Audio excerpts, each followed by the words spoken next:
தமிழ் புதல்வன் திட்டத்தில் சேர மாணவரின் ஆதார் எண் இணைக்க வேண்டும், அரசு அறிவிப்பு. தமிழ் புதல்வன் திட்டத்தின் கீழ் ஊக்கத்தொகை பெற தகுதியுள்ள மாணவர்களின் ஆதார் எண் இணைக்கப்பட வேண்டும் என்று அரசு அறிவித்துள்ளது.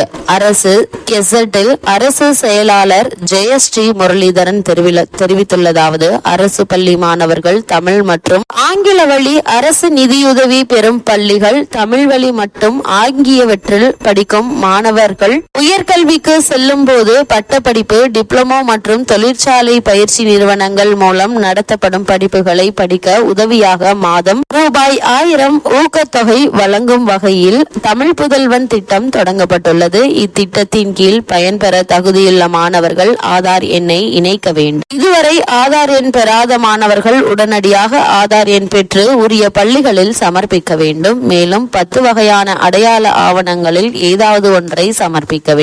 குறிப்பாக அஞ்சலக மற்றும் வங்கி கணக்கு எண், பான் கார்டு, பாஸ்போர்ட், ரேஷன் அட்டை, வாக்காளர் அடையாள அட்டை, ஓட்டுநர் உரிமம் உள்ளிட்ட 10 ஆவணங்களில் ஏதாவது ஒன்றை சமர்ப்பிக்க வேண்டும் என தெரிவித்துள்ளப்பட்டது.